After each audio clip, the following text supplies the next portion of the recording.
Hi எல்லாருக்கும் வணக்கம். இன்றைக்கு வந்து நல்ல சூப்பரான சக்கரை பொங்கல் எப்படி செய்கிறதுன்னு சொல்லி இந்த வீடியோவில் பார்க்கலாம். இந்த பொங்கல் பார்த்தீங்கன்னு சொன்னால் நான் தைப்பொங்கல் அன்று செய்திருந்தேன். நான் அதை தான் வந்து இன்றைக்கு உங்களோட ஷேர் பண்ண போகிறேன். சக்கரை பொங்கல் செய்கிறது ரொம்ப ரொம்ப ஈஸி. நான் காட்டியிருக்கிற இந்த முறையில் வந்து நீங்கள் செய்தீங்கன்னு சொன்னால் பொங்கல் வந்து இன்னுமே ரொம்பவே சூப்பராகவும் டேஸ்டியாகவும் இருக்கும். இன்றைக்கு வந்து தைப்பொங்கல்ன்றதால நான் வந்து பானையில் தான் பொங்கல் செய்ய போகிறேன்.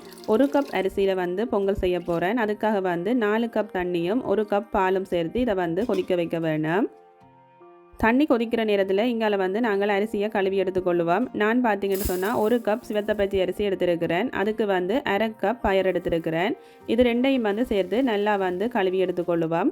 குறைஞ்சது 3 அல்லது 4 தரமண்டாலும் நல்லா வடிவாக கழுவி எடுத்துக்கொள்ளுங்க. நான் வந்து பச்சை பயிறு தான் சேர்த்துருக்கிறேன். பச்சை பயிரை பார்த்தீங்கன்னு சொன்னால் நல்லா வறுத்துட்டு ஆற விட்டு மிக்சியில் வந்து லேசாக அடிச்சுட்டு அதில் இருக்கிற கோதுகளை வந்து பிடைச்சி எடுத்துட்டு நான் வந்து சேர்த்துருக்கிறேன். உங்கள்கிட்ட வந்து தோல் நீக்கின பயிர் இருந்துச்சுன்னு சொன்னால் நீங்கள் அதை வந்து சேர்த்துக்கொள்ளலாம். இங்கே பார்த்தீங்கன்னு சொன்னால் தண்ணியும் பாலும் நல்லாவே கொதித்து நல்லா பொங்கி வந்துட்டுது. நான் வந்து இப்போ அடுப்பை குறைச்சி வச்சுருக்கிறேன். இப்போ வந்து நாங்கள் கழுவி வச்சுருந்த பயரையும் அரிசியையும் வந்து சேர்த்துக்கொள்ளலாம். அரிசியை சேர்த்துட்டு இந்த மாதிரி கரண்டியால் கிளறி விட்டுட்டு அதை வந்து அவிய விடுவோம். அது அவியிற நேரத்தில் இங்கே வந்து நான் சர்க்கரையை உருக்கி எடுக்க போகிறேன். இந்த மாதிரி உருக்கி போட்டு சேர்த்திங்கன்னு சொன்னால் உங்களுக்கு வந்து ஈஸியாக இருக்கும். நான் வந்து 350 கிராம் சர்க்கரை எடுத்துருக்கிறேன். இல்லைன்னு சொன்னால் 2 கப்புக்கு கொஞ்சம் குறைவாக எடுத்துக்கொள்ளுங்க. சர்க்கரையை சேர்த்து ஒரு 3/4 கப் அளவுக்கு தண்ணி விட்டு அதை வந்து சூடு பண்ணி நாங்கள் வந்து இந்த மாதிரி கரைச்சி எடுத்துக்கொள்ளுவோம். சர்க்கரையை வந்து இந்த மாதிரி கரைச்சிட்டு சேர்த்திங்கன்னு சொன்னால் உங்களுக்கு வந்து வேலை ஈஸியாக இருக்கும். இங்கே பார்த்தீங்கன்னு சொன்னால் அரிசி பயிரெல்லாம் நல்லாவே அவிஞ்சு வந்துட்டுது.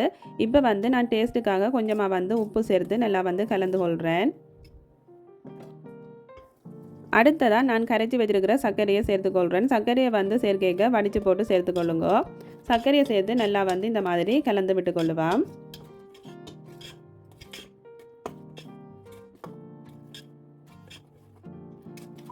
இந்த மாதிரி நல்ல வடிவாக கலந்து விட்டுட்டு இதை வந்து கொஞ்சம் நேரம் கொதிக்க விடுவோம். அது கொதித்து கொண்டிருக்கிற நேரத்தில் இங்கால வந்து ஒரு பேன் எடுத்துகிட்டு அதுக்குள்ளே வந்து நான் கொஞ்சமாக நெய் சேர்த்துக்கொள்கிறேன். நெய் சூடானதுக்கு பிறகு பாதியாக உடைச்சி வச்சுருக்கிற கஜுவை வந்து சேர்த்து நான் வந்து பொரித்து எடுத்துக்கொள்கிறேன்.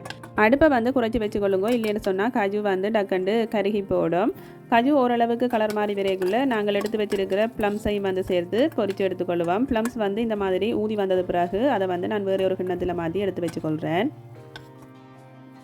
இப்போ வந்து பொங்கல் பார்த்திங்கன்னு சொன்னால் நல்லா சூப்பராக வந்துருக்குது. அதுக்குள்ளே பார்த்திங்கன்னா நான் வந்து டின் பாலும் தேனும் வந்து சேர்த்துக்கொள்கிறேன். இது வந்து சேர்த்திங்கன்னா பொங்கல் டேஸ்ட் வந்து ரொம்பவே சூப்பராக இருக்கும். நல்ல ஒரு ரிச்சான ஒரு டேஸ்ட் வந்து உங்களுக்கு கிடைக்கும்.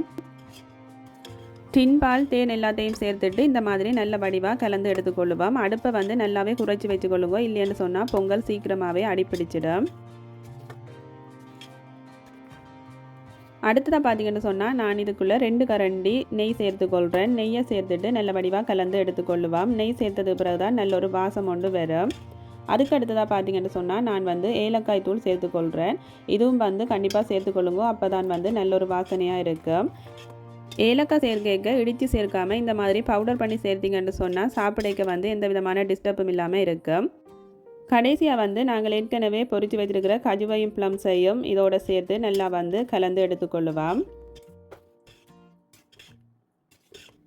இப்போ பார்த்தீங்கன்னு சொன்னால் நல்ல மணமான நல்ல டேஸ்டான தித்திப்பான சக்கரை பொங்கல் வந்து சூப்பராக ரெடி ஆகிட்டுது. இந்த மெத்தடில் வந்து நீங்களும் கண்டிப்பாக ட்ரை பண்ணி பாருங்க. ரொம்பவே வந்து சூப்பராக இருக்கும். வீடியோ பிடிச்சிருந்துச்சுன்னு சொன்னால் லைக் பண்ணி ஷேர் பண்ணி விடுங்க. பாய்.